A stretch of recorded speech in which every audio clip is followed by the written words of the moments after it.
South India shopping mall the wedding మంత్ర సరికొత్త wedding collection south India shopping mall.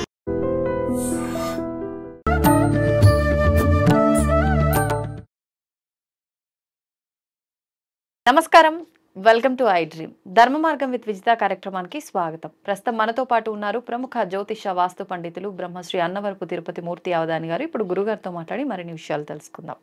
నమస్కారం గురుగారు. ఓం శ్రీ మహాగణాధిపతయే నమః. గురుగారు, రుద్రాభిషేకం చేయటం వల్ల అనారోగ్యంగా ఉన్న వాళ్ళు ఎవరైనా ఉంటే వాళ్ళ ఆరోగ్య పరిస్థితి అనేది కుదుట పడుతుంది అని చెప్పి, ఎటువంటి ఆరోగ్య పరంగా ఇబ్బందులు ఉన్నా కూడా అవన్నీ తీరిపోతాయి అని చెప్పి నమ్ముతూ ఉంటారు. నిజంగా రుద్రాభిషేకం చేయటం వల్ల ఆరోగ్య సమస్యలన్నీ కూడా తొలగిపోతాయా? అంటే బాగోలేని వాళ్ళు నార్మల్ స్థితికి వస్తారా? రుద్రాభిషేకము వలన దీర్ఘకాలిక వ్యాధులు నయమైనవి అనే దాఖలాలు చాలా ఉన్నాయి.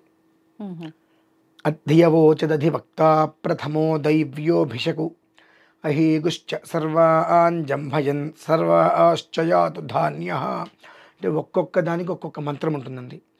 మనిషి హాస్పిటల్లో ఉన్నాడు, శరీరానికిచ్చాడు, కాస్త ఇబ్బందికర వాతావరణంలో ఉన్నాడు అన్నప్పుడు ఈ మంత్రం ఎంత పారాయణ చేస్తే అంతగా మనిషిలో ఆ శక్తి వెళ్తూ ఉంటుంది.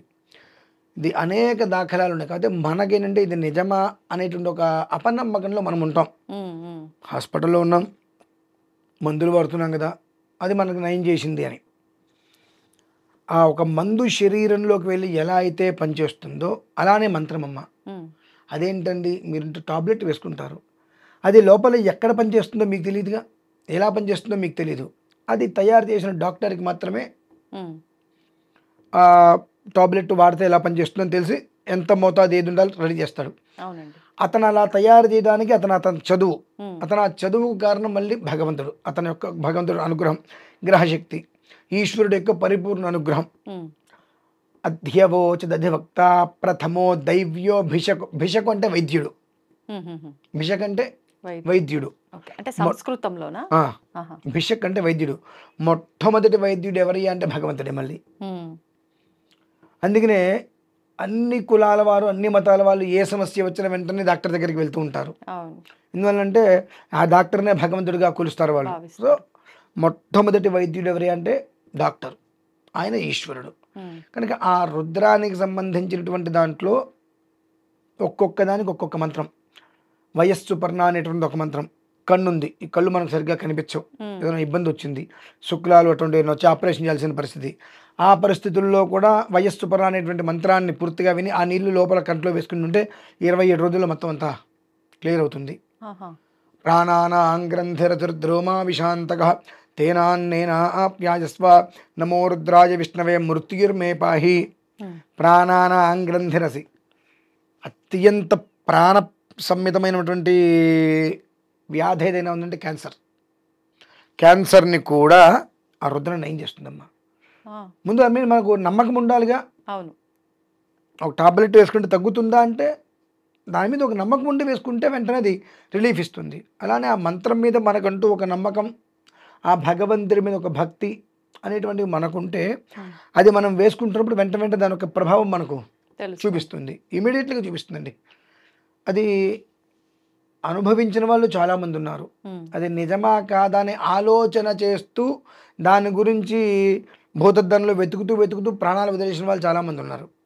అంటే ఆ దేవుడి దగ్గరికి వెళ్తే మంచి జరుగుతుందా, నిజమా అని. ఈ మధ్యలో కొంతమంది ఈశ్వరుని ఆరాధన చేస్తే కష్టాలు వస్తాయి అంటూ ఉంటారు. అందుకని ఈశ్వరుని ఆరాధన ఎవరు చేయరంటూ ఉంటారు. అవును, ఐశ్వర్య ప్రదాత ఈశ్వరుడు నిజమే. ఆయన్ని బాగా ఆరాధించిన వాళ్ళకి ఒక మోస్తరు కష్టాలు వస్తాయి. ఎందుకు వస్తాయి అంటే ఐశ్వర్య ప్రదాత కనుక నీ యొక్క తత్వాన్ని నువ్వు మార్చుకో. నీ దగ్గర అయిన దానికి కాందానికి నీ దగ్గర ఉన్నదంతా వాళ్ళకి వీళ్ళకి ఇచ్చేస్తాను అంటే రేపు నీ బ్రతికేమవుతుంది? నీ కుటుంబం అంటే ఒకటి ఉంటుంది కదా. నీకు రేపు అవసరమైతే మంచినీరు కూడా ఇచ్చేవాడు ఎవడు బయట ఉండడు. ఇవాళ నీ దగ్గర వచ్చి అన్న అన్న అన్న అక్క అక్క నీ దగ్గర చుట్టూ తిరిగిన వాళ్ళందరూ కూడా రేపొద్దు నీ దగ్గర రూపాయి లేకపోతే మొహం కూడా చూడరు. సో నీ దగ్గర నీకు నేను రేపొద్దున అపరిమితమైన ఐశ్వర్యాన్ని ఇద్దామనుకుంటున్నా. ఆ ఇచ్చినప్పుడు వీళ్ళల్లో ఎవరు ఏంటి అనే విషయాన్ని నీకు తెలియాలంటే నీకు కష్టం అనేటువంటిది వస్తే నీ అనేటువంటి వాళ్ళు ఎవరు, నీకు దగ్గరగా ఎవరున్నారు, కష్టం వచ్చినప్పుడు నీకు నిన్ను కాచుకుంటూ నీకు దగ్గరగా ఎవరున్నారు, ఏమో వీళ్ళ కష్టం వచ్చింది మనకెందుకు లేనిపోయింది, దగ్గరికి వెళ్తే ఏమన్నా హెల్ప్ అడుగుతారని చెప్పి పారిపోయిన వాళ్ళు ఎవరున్నారు అనేటువంటి విషయాన్ని నీకు పరిపూర్ణంగా తెలియటం కోసమే భగవంతుడు నీకు కొన్ని రకాల ఇబ్బందులు ఇస్తాడు.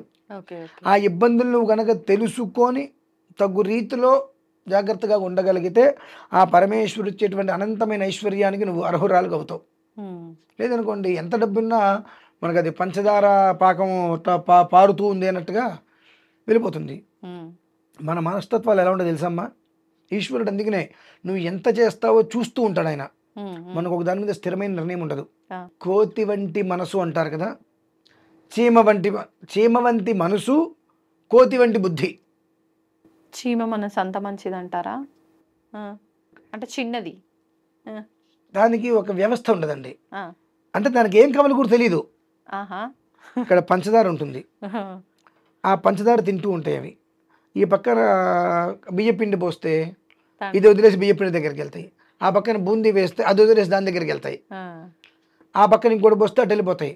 దానికి ఏదో ఒకటి తినాలి, ఏం తినాలో తెలియదు, క్లారిటీ ఉండదు. ఏదున్నప్పటికీ కూడా మనకు కావాల్సింది పంచదార అటువంటి స్థితిలో పక్కన ఏం పెట్టినా దాన్ని వదిలేసేసి దాని అంటే పక్క వాటితో సంబంధం అని చెప్పి ఇవే తీసుకొని వెళ్ళిపోవు.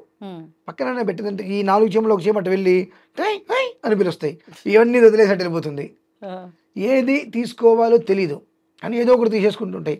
ఆ ఆలోచన మన దగ్గర ఉన్నంత కాలము కూడా భగవంతుడు మనకు ఆ అపరిమిత ఐశ్వర్యాన్ని ఇవ్వడు. కానీ పెట్టుకు చూసు కోతి అంటే అదేంటండి కోతి అంతకన్నా దారుణం కదండి అంటాం మనం. కోతి అంటే కోతి చేష్టలే చూసామండి, మర్కట కిషోరాన్ని చూడాల.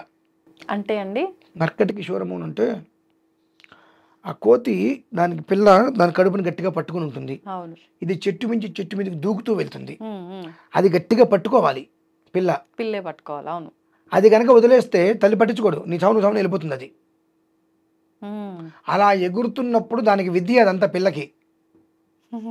నువ్వు ఎంత దానికి భయపడత ట్రైనింగ్ అదే ఉంటాయండి. అదే నేను అంటున్నా, మర్కట కిషోరం మార్జాల కిషోరం. నువ్వు కనుక మర్కట కిషోరంగా ఉంటే మార్జాలంగా భగవంతుడు నిన్ను చూస్తాడమ్మా. మార్జాలంగా అంటే చెప్తా. మర్కటము అంటే మనం భగవంతుని గట్టిగా పట్టుకోవాలి, ఆయన దూకుతూ ఉంటాడు, చాలా ఊబిలోకి ముంచేస్తాడు, నానా రకాల కష్టాలు పెడతాడు. అయినప్పటికీ మనం ఆయన పట్టుకోకుండా అలానే ఉంటే అప్పుడు మార్జాలం. మార్జాలం అంటే పిల్లి తన పిల్లల్ని నోట ఖర్చుకొని గోడ దూకుతూ ఉంటుంది. మనం ఏంటి పిల్లి తన పిల్లల్ని చంపేస్తుంది ఏంటని మనం అనుకుంటాం, కానీ దానికి తెలిసి ఎంత జాగ్రత్తగా తన పిల్లల్ని ఎక్కడెక్కడ పెట్టాలో తన నోట ఖర్చుకొని వెళ్ళిపోతుంటుంది. ఆ రకంగా భగవంతుడు మనల్ని పట్టుకుంటాడు. అది చూసిన వాళ్ళందరికీ ఎలా అనిపిస్తుంది అంటే ఇంత భగవంతుని ఎంత ఆరాధిస్తున్నా ఇంత కష్టపడుతున్నారేంటి వీళ్ళు అన్నట్టుగా భగవంతుడికి అనిపిస్తుంది. కానీ మనకు తెలుసు ఎటువంటి కష్టాల్లోంచి ఎన్ని రకాలు దాటుకొని బయటకు వస్తే ఎన్ని రకాల వ్యాధుల నుంచి మనం బయటపడ్డాం. వ్యాధి మీనింగ్ సాటి మనిషి, సాటి మనిషి. మనం ఉపకారం చేసినటువంటి వ్యక్తి మనకు ఉపకారం చేయకపోయినా నష్టం లేదు, అపకారం చేయకుండా ఉంటే మనం బాగానే ఉంటాం. అపకారం చేసే ప్రక్రియ చేసినప్పుడు ఏమవుతుందంటే ఆ బాధ తట్టుకోలేక బాధతోటి రకరకాల వ్యాధులు వచ్చేస్తాయి, మనోవ్యధ, అక్కడి నుంచి అన్ని రకాల వ్యాధులు మనకు వచ్చేస్తాయి. కాబట్టి ఇటువంటివి ఎన్నో తట్టుకొని మనం బయటకు వచ్చి నిలబడటమే ఈశ్వరానుగ్రహం. దానికే రుద్రాభిషేకం, అది విషయం. అందుకని చెప్పి అంటే ఇంత లింక్ ఉంది దీనికి దానికి, కాబట్టి ఖచ్చితంగా రుద్రాభిషేకం చేస్తే వ్యాధుల నుంచి బయటపడతారు. ధన్యవాదాలండి. తవ్వుతున్న శివలింగం సరే దాన్ని అట్లా కప్పేసేయండి, చూపించదండి. మూర్తి పూజ కాదు, సాక్షాత్ బ్రజేంద్ర నందన భగవాన్ ఉన్నారు మూర్తిలో. ఏమీ ఆశించకుండా ఆరాధించే వాళ్ళు కూడా ఉన్నారా ప్రభుజీ? నిజమైన భక్తి అంటే మనకు తెలియదు కాబట్టి